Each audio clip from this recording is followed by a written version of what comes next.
நான் சாஷா பேசுகிறேன். இன்றைக்கி சீஃப் எலெக்ஷன் கமிஷனை மீட் பண்ணி அவங்களுக்கு லெட்டர் கொடுத்துருந்தேன். ஆக்சுவலாக எஸ்ஐஆர் எப்படி திருநங்கைகளை பாதிக்குது, ஏற்கனவே கிட்டத்தட்ட 60,000 பேர் அக்கார்டிங் டு ஸ்டாட்டிஸ்டிக்ஸ் எப்படின்னா சோஷியல் வெல்ஃபேர் டிபார்ட்மெண்ட்டில் திருநர் நல வாரியத்தில் வந்து 60,000 பேர் இருக்காங்கன்னு சொல்கிறாங்க. அந்த 60,000 பேரில் 8,000 பேருக்கு மட்டும் தான் ஓட்டர் ஐடி கிடச்சிருக்கு. அதுலேயும் 1,427 பேர் மட்டும் தான் போன எலெக்ஷனில் ஓட்டே போட்டிருக்காங்க. ஸோ எலெக்ஷன் கமிஷன் கண்டிப்பாக இதுக்கு ஒரு முக்கியமாக ஒரு ஸ்டெப் எடுத்து திருநர் மக்களுக்கு எல்லாருக்குமே வந்து ஓட்டர் ஐடி கிடைக்கக்கூடிய விதத்தில் ஃபஸ்ட்டு எஸ்ஐஆர் வரதுக்கு முன்னாடி இதை வந்து முன்னெடுக்கணும்.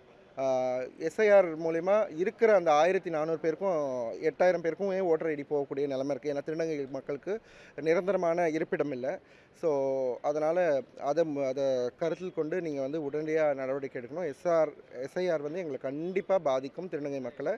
ஸோ நீங்கள் எங்களோட ஹெல்ப்போட கம்யூனிட்டி ஆர்கனைசேஷன்ஸ், சிபிஓஸ், என்ஜிஓஸ் மற்றும் திருநங்கை வாலண்டியர்ஸ், சோஷியல் ஆக்டிவிஸ்ட் எல்லாரோட ஹெல்ப்போட நீங்கள் வந்து ஸ்பெஷலாக ஒரு கேம்ப் லான்ச் பண்ணி எங்களோட மெம்பர்ஸையும் அதில் ரெப்ரசன்டேட்டிவ்ஸாக போட்டு எலெக்ஷன் கமிஷனில் கேம்ப்ஸ் நிறைய நடத்தி எல்லாருக்கும் ஓட்டர் ஐடி கிடைக்கிற மாதிரி பண்ணணும் அப்படின்னு ரிக்வெஸ்ட் பண்ணி கேட்டிருந்தேன். சாதாரண மக்களுக்கு இந்த எஸ்ஆர் வந்து மிகப்பெரிய குழப்பத்தை ஏற்படுத்திருக்கு. அவங்களுக்கு இன்னைக்கு கேள்வி வர்றாங்க, திருநங்கையில் வந்து ஓட்டர் ஐடியிலே குறைவாக இருக்காங்க.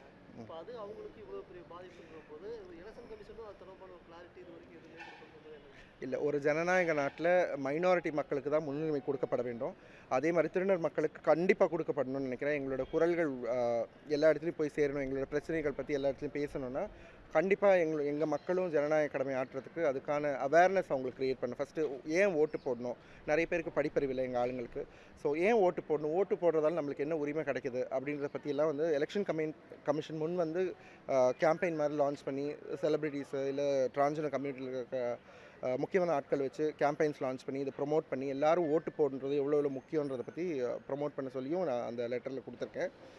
ஸோ அவங்களும் பண்ணுறேன்னு சொல்லியிருக்காங்க. 4ஆம் தேதிக்கு அப்புறம் ப்ரெஸ் மீட் அவங்க அரேஞ்ச் பண்ணுறேன்னு சொல்லியிருக்காங்க. அவங்க சார்பாக இது எப்படி சார்ட் அவுட் பண்ண போகிறாங்கன்றதுக்கு விளக்கம் கொடுக்குறதா. இந்த 8,000 பேரில் யாருக்காவது அந்த எனுமரேஷன் ஃபார்ம் கிடச்சிருக்கா? நீங்கள் அவங்ககிட்ட யார்கிட்ட பேசுனீங்க? நிறைய பேர் கிடச்சிருக்கு. நிறைய பேருக்கு வந்து பேர், அதாவது பிறப்பில் வந்து திருநங்கைகளுக்கு வேறு பேரும், திருநங்கையாக மாறினப்புறம் வேறு பேரும் இருக்கும். ஸோ இந்த மாதிரி ஹியூமிலியேஷன்ஸ் அவங்க ஃபேஸ் பண்ணக்கூடாது. அந்த பழைய பேர் வந்து நாங்கள் பெருசாக வெளியே சொல்லிக்க ஆசைப்பட மாட்டோம். ஸோ அந்த பேர் வந்து அந்த ஃபீல்டு ஆஃபீஸர்ஸ் வரும்போது அதை பக்கத்தில் வந்து இந்த பேர் சொல்லி கூப்பிடும்போது அவங்களுக்கு எவ்வளோ ஹியூமிலியேஷனாக இருக்கும், எவ்வளோ ஹர்ட்டிங்காக இருக்கும் அப்படின்றத பற்றியும் நான் அந்த லெட்டரில் கிளியராக மென்ஷன் பண்ணியிருக்கேன். ஸோ கண்டிப்பாக எலெக்ஷன் கமிஷன் நல்லபடியாக தான் ரெஸ்பாண்ட் பண்ணியிருக்காங்க. நல்ல பாசிட்டிவ் ரெஸ்பான்ஸ் தான் எனக்கு கொடுத்தாங்க மேடம் எலெக்ஷன் கமிஷனர்.